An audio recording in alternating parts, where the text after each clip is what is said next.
efficient conduct of foreign policy, among other things, national security policy. So I agree with you, and I think that this has become now a circumvention of the Senate that I think you're going to see some, at least efforts at curbing what has become an excessive practice.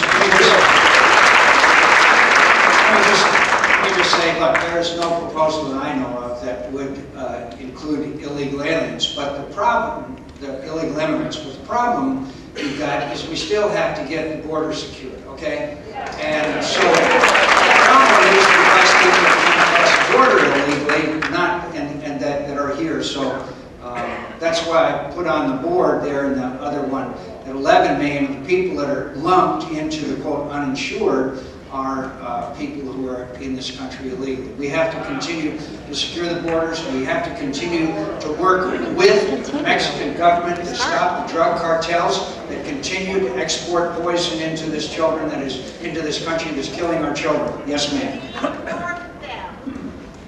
Senator McCain, I'm a lifelong Democrat, but not this last time. I voted for you, the Republican Party, straight on.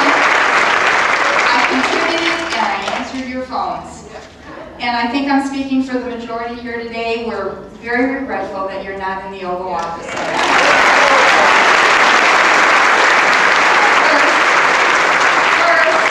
The health care proposal needs to be killed now in its entirety.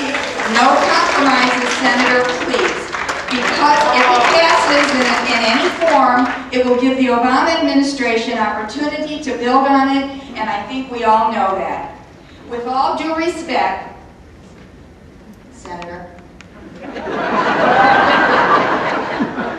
I propose that you go back to D.C. and propose that Congress return to the Medicare health care plan and the Social Security retirement plan, because if these plans are not good enough for you and your family, sir, then they certainly aren't good enough for us.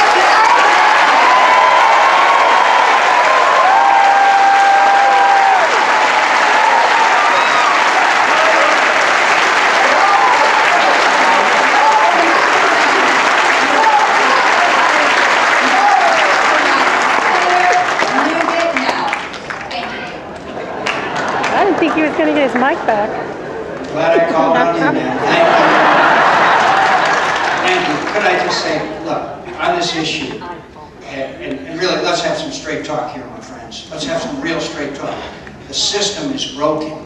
The cost of inflation is not acceptable, okay? The Medicare trustees say the system is going broke, and Social Security is going broke. Whenever you have double-digit inflation, then you have a huge problem. So I can't just go back, in all due respect, ma'am, and just say we'll do nothing. Because our kids and our grandkids should be able to have Medicare and Social Security as well. It's got to be there for them.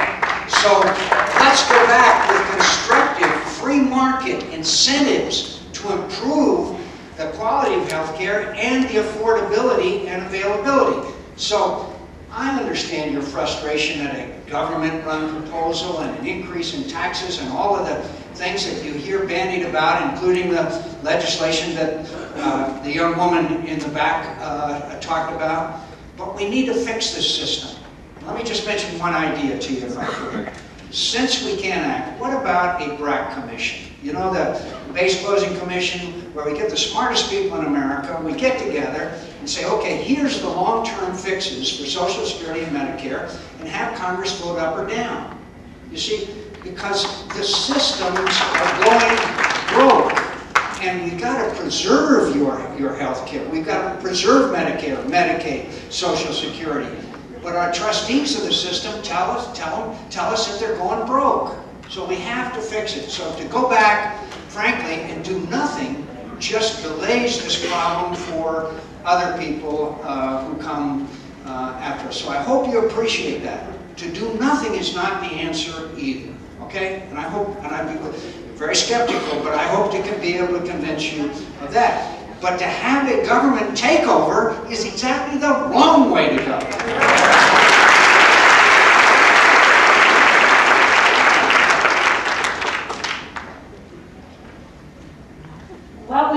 Washington are true statesmen, not more trial lawyer politicians. We need to encourage our Congressman Trent Franks because he's a true statesman for the state of